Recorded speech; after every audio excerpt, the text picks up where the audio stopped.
Hello, my name is Jessica Keller, and I am a dietitian here at the University of Kansas Medical Center. I want to start by saying thank you so much for tuning in and joining us for our Food for Thought series.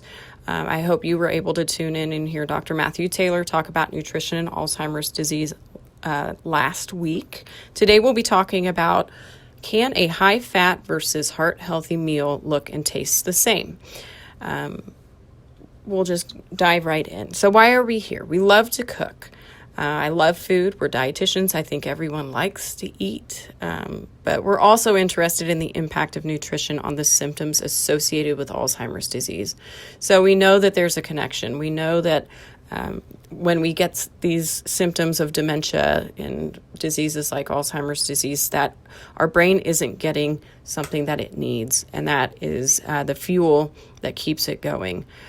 So there is evidence supporting the two diets we'll talk about today. One is called the Therapeutic Lifestyle Changes Diet. I will be referring to that as a heart-healthy diet. And we're comparing that with a ketogenic diet. And we're comparing these two diets in one of our studies. It's called the Therapeutic Diets in Alzheimer's Disease Study, or TDAD study, which is a 3-month intervention where individuals follow one of these diets, and we're looking at the changes in cognitive function. So about the two eating patterns, the heart-healthy diet is a low-fat diet, limiting saturated fat and cholesterol. It also limits sodium and added sugars, and you find a lot of these two items in processed foods. It emphasizes fiber intake, so lots of fruits and lots of vegetables, and it doesn't really specify the type of vegetable like the ketogenic diet does, but really we're trying to improve the quality of the carbohydrate that we're giving the brain. So as we age, our brain stops using the fuel that we're giving it for energy as well as it did when we were younger. So this heart-healthy diet is really looking at the quality of the fuel that we're trying to give our brain. And we know that what's good for the heart is good for the brain. So the better the heart can pump that blood up there and get more nutrients and antioxidants and vitamins and minerals, the better. So that's the potential benefit of this diet. And at the bottom there you can see as the calories are laid out throughout the day, so 25 to 35% of total calories from fat, 50 to 60% from carbohydrate, and around 15% of total daily calories from protein. Now that is vastly different from the ketogenic diet on the other side, which is a high-fat, very low carbohydrate diet that has moderate protein intake. This diet absolutely eliminates or reduces starchy vegetables and fruits. We allow about 1 handful or a quarter cup of berries per day in terms of fruit, but we really have to limit those starchy vegetables and fruits because that's where a lot of carbohydrate is. And if we want to use fat as our fuel, which is what this diet is looking at, then we have to eliminate the other source of fuel that the brain really likes. So no starchy vegetables, so like no potatoes, corn, peas, legumes, rutabaga, that type of vegetable. But there is an emphasis on non-starchy vegetables, which you can eat freely as much as you want, and those would be things like broccoli, cauliflower, celery, leafy greens, all these really great vegetables that have lots of those fiber and nutrients that we were talking about in the heart-healthy diet as well. This diet does have moderate protein. You may sometimes think, oh, low carb, that usually means high protein. That's actually not the case in this diet. We really do emphasize fat. We want our brain to be using fat as its fuel source. Fat goes through a different metabolic pathway than carbohydrate and protein. And so we really want to get most of our calories from fat so that our body knows to use that as its fuel. So as you can see there at the bottom, 60 to 75% of daily total calories should come from fat on this diet, and only about 10% from carbohydrate, with 15 to 30% from protein. In terms of protein, it is eaten in moderation on this diet, and we do emphasize unprocessed meats because those processed meats can have fillers that include carbohydrate, and they also have a lot of other chemicals that we're just trying to stay away from. So both of these eating patterns look really different, but there is an emphasis on whole real foods in both of these and really limiting those processed foods. So today we're going to look at, can we make a meal that on paper is completely different, but when you look at it and when you taste it, it's not that different. Sometimes when we make these big changes in our diet, it can be really intimidating, but it doesn't have to look or taste like something completely different than what you're used to. So what are we cooking today? So we'll be making meatballs. I don't know very many people that don't like a meatball. And so for the heart healthy diet, we'll be making chicken meatballs. Those are really lean.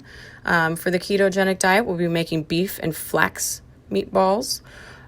As you can see, there's a pretty similar calorie amount per meatball, but the nutrients are really different. So there's only 4 grams of fat in those chicken meatballs compared to 12 grams of fat in the beef meatballs, 4 grams of carbohydrate in the chicken meatballs versus 1.5 in the beef meatballs, and the protein's pretty much the same, really close. We will be pairing those meatballs with a vegetable stir fry. You might think, well, they need to go with pasta or a sandwich. And I'm here to tell you that a stir fry is the perfect vessel for a meatball. Plus, you get lots of really good nutrients, those phytochemicals and antioxidants, the fiber. You get 3.5 servings of vegetables in this one meal alone. So sit tight. We're going to make some meatballs and some stir fry. And then at the end, I'll talk about our study and we'll do a little Q&A. So here we go. Let's make some food. As I mentioned, today we're going to do a cooking demonstration. Today we're going to do ketogenic or heart healthy meatballs. I think meatballs are a classic. Most people like them. And I'm just going to go through and show you the different ingredients that we would use to make these meatballs so that they would fit into either eating pattern. And then after that, we'll make something up for those meatballs to go with that I would highly recommend for a delicious meal. So to start off with, the proteins are going to be different for the meatballs. For the heart healthy meatball, we're going to use ground chicken. This is ground chicken breast, so it's very lean. For the ketogenic diet, we are going to use beef, and this is actually only 70% lean. So we want that added fat because we're going for a high-fat meatball. So we'll just start through some of the similar ingredients. Both are going to use garlic powder. Garlic powder is great in meatballs. It is a classic in all Italian dishes. So we'll just go ahead and sprinkle that in. Next, we're going to use just a little bit of salt. A heart-healthy diet does restrict daily sodium intake, in addition to added sugar intake. This is just a push to get us to eat whole, real food instead of highly processed foods. You're going to find a lot of added sugar and sodium in things that have been processed or in things that have been canned. Next, we're going to use some ground oregano. So it's not the actual plant itself, it's ground up. And this adds a really nice Italian flavor. So that's going to be the same in both as well. And I'm just pouring these in after they're all the ingredients are in. We're going to knead all that meat together, and then we'll roll them to form the meatballs. So next, I like to hide vegetables in my food items. So if there's any way you can throw a vegetable into something like an omelet or a scramble at the breakfast meal. Here I've finely grated some zucchini, and we can just knead that into the meat. And that'll be a tricky way to get some extra veggies.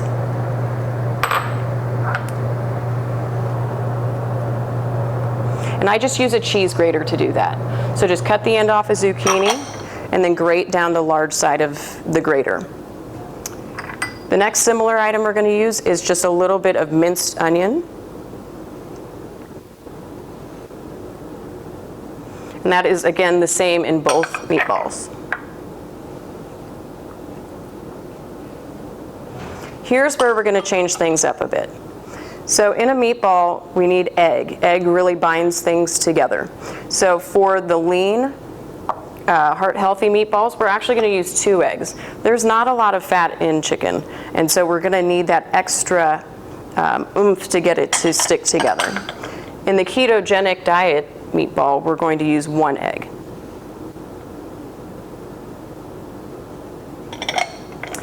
Next, for the heart healthy diet or the TLC diet chicken meatball, we're going to use breadcrumbs. This diet emphasizes whole grains, so I highly recommend getting the whole grain Italian breadcrumbs. The Italian breadcrumbs just add a little more of those Italian flavors like oregano. So we'll go ahead and put that in there. For the ketogenic diet meatball, in lieu of breadcrumbs, because bread and carbohydrates are very low on this diet, we are going to actually use ground flax. So flaxseed is a plant. It has a lot of really healthy omega-3 fatty acids in it, so it adds more fat, but it also has a similar texture to that of breadcrumbs.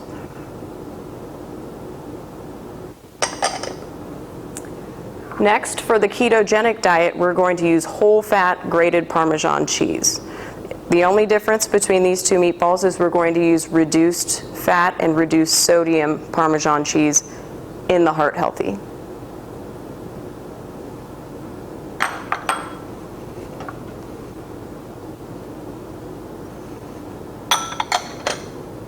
For the ketogenic diet meatballs, we're going to add a little more cheese. The more fat you can hide into your meals, the better.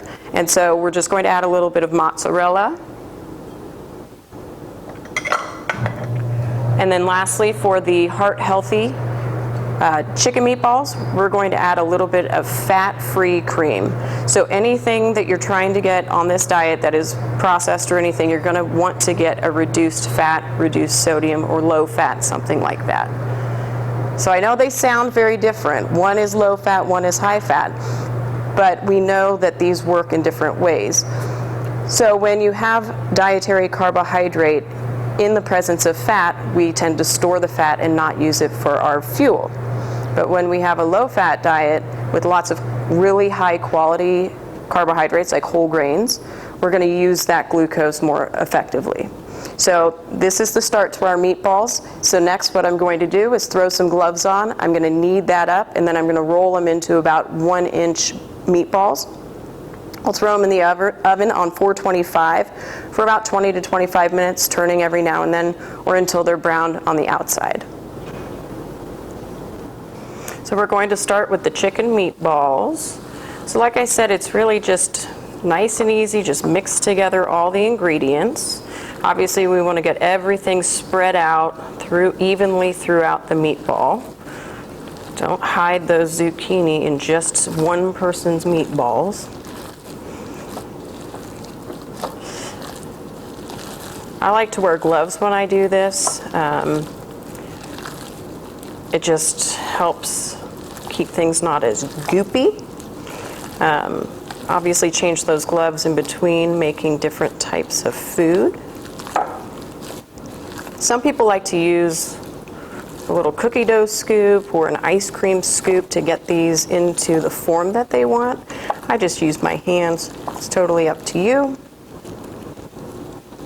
So everything's looking pretty evenly spread throughout. So we'll just go ahead and start rolling some of these meatballs. It may take you a few tries to get the exact amount you want.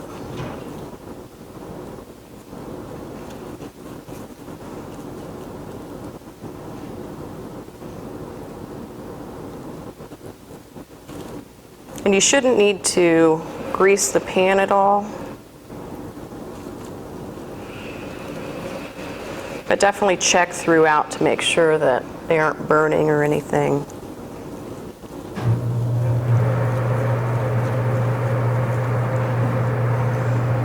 Yeah, make sure they're spread out too.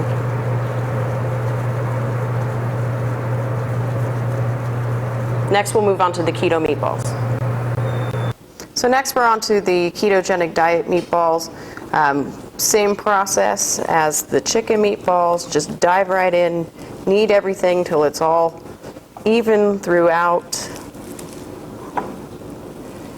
Roll into the same size meatballs, fill up on the tray until it's full, and again just put it in the oven on 425. Keep an eye on it, turning those meatballs throughout, and some people like them a little more done than others, a little brown on the outside, so just pull them out whenever they get to the point that you like.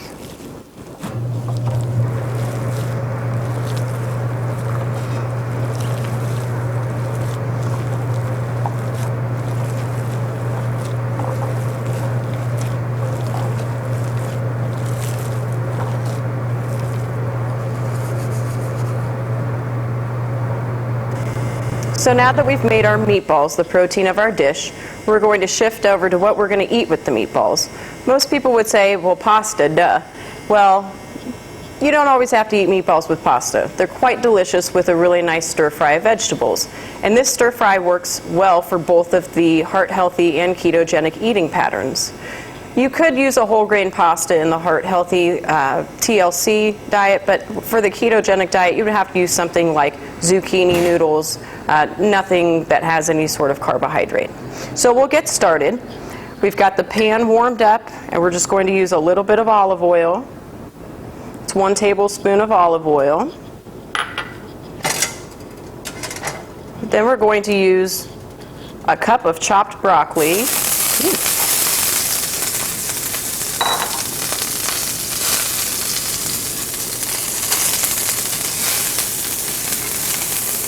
The broccoli takes a little longer to saute than the other items, and that's why we're adding it first. But broccoli is a really fibrous vegetable that has a lot of really good nutrients. So it's really good for either of these diets.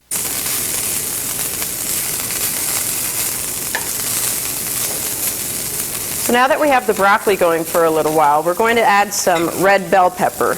I've cut them into long slivers, but you could dice them or chop them however you prefer.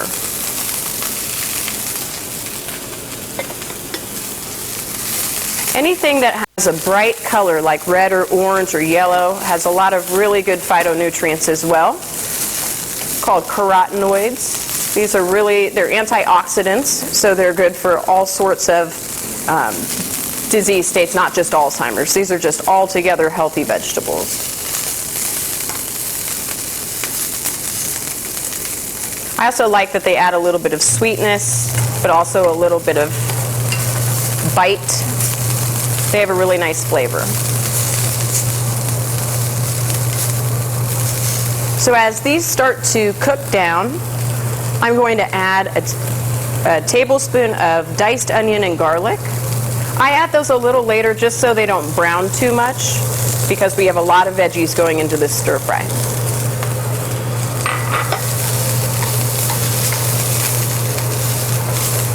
Adding these is really a good source of adding flavor. If you're not an onion or garlic fan, you don't have to add them. You can go with something like fresh lemon juice, but I would add that at the end.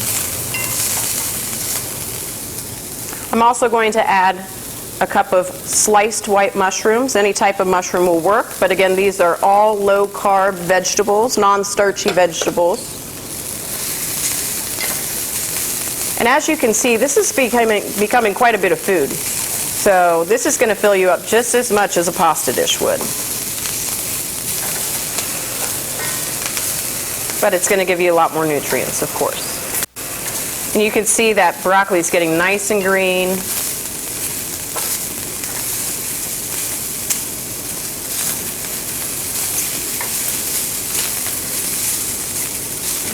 You can saute these for as long as you would like in terms of how crisp or cooked you want your vegetables. My pan's pretty hot, so they're cooking a little faster than they might cook at home.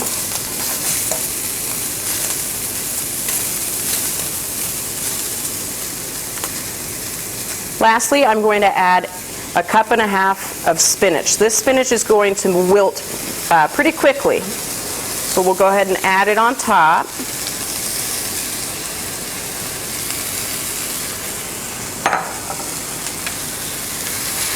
I really like wilting spinach because you can add a whole lot to the saute or the pan, and you're getting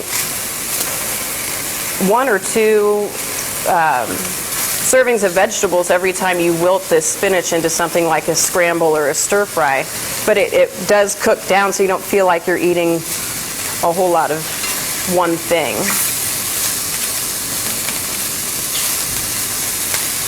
So you see all those colors, those dark green, that bright red. We're getting lots of really good nutrients and lots of fiber, but without the carbohydrate.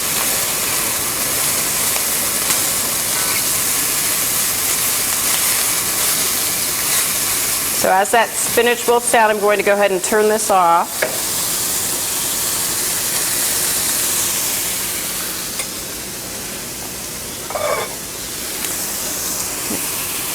Here we have our 2 meatballs. They turned out really nice. I like that golden brown on the chicken meatball.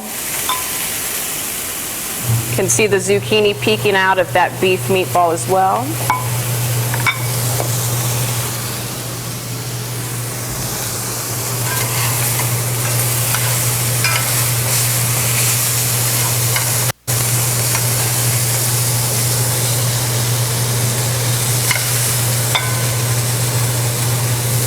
Look at all those veggies. It's going to be delicious.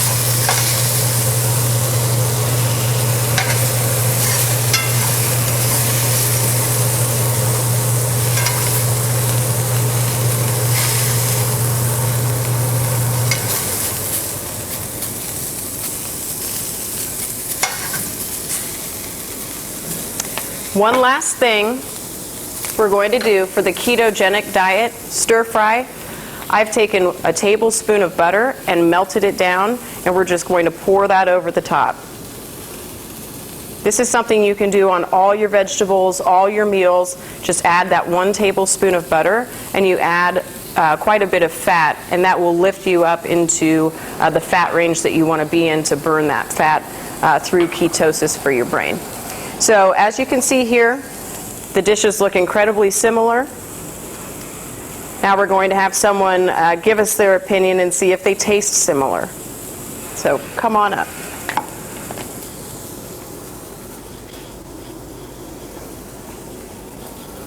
All right. So after watching this demonstration, you know that these are very different.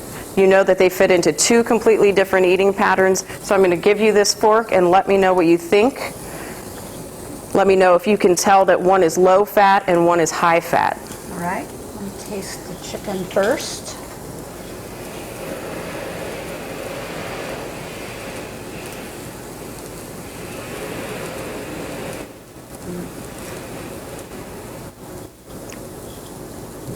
Very tasty.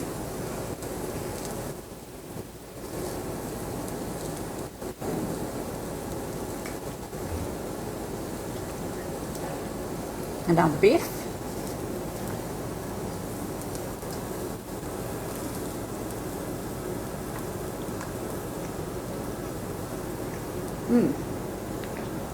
So what do you think? Aside from the fact that one is chicken and the other is beef, they taste amazingly similar. I know. Thank you. Fabulous. Fantastic. Thank you so much. So as I said, I know that these are 2 very different diets. We have one that is heart healthy, low fat, and we have one that is high fat, ketogenic. But they don't have to look different. They don't have to taste that different. It doesn't take a whole lot of difference to create things. So sometimes when we talk about these vastly different diets, it can be intimidating, but it doesn't have to be. And we know that we hope that both of these diets will have great benefits for our participants. So it's a win-win situation. So now we're going to talk a little bit more about our study specifically for those of you that might be interested in learning more or have somebody that you're thinking of that might want to join our study. So stay tuned. So now we'll briefly talk about our study, the TDAD study. We are currently enrolling individuals with Alzheimer's disease for a 3-month-long study. So we are going to randomize individuals to either the ketogenic diet or heart-healthy diet. Individuals who are eligible are 50 to 90 years old, English speaking. They must have a dedicated study partner who can attend all study visits and check in with dietitians on weekly phone calls. We do require that participants be community dwelling, so not living in a memory care unit or nursing facility. We have some other medical condition restrictions, so no diabetes requiring insulin, recent cancer requiring chemotherapy or radiation, so in the last 5 years, and then no recent cardiac events within the last year. We do require that individuals have a BMI of 20 or higher and be less than 350 pounds. So what will you be doing in the study? Participants will be randomized to either of the diets and asked to follow that diet for 3 months. We do also ask that participants track a daily measure, and that will be different for both the groups. Supplements will also be provided to individuals in both groups. There are 6 total study visits, 2 of which include a brain scan. Other measures that we take include cognitive testing, blood draws, questionnaires and surveys, vital signs, a veggie meter score, which is assessed through a light shown on a fingertip, and urinalysis. Participants and study partners meet with the dietitian at all the study visits and have one-on-one education sessions over the phone with the dietitian throughout the study, so that's another great benefit. And participants are compensated for meeting the study milestones throughout. So thank you again so much for tuning in to this Food for Thought webinar. We do have time for questions, and I do have my contact information here. Please feel free to reach out and ask me for any sort of additional information about our study if you or someone you know might be interested in joining.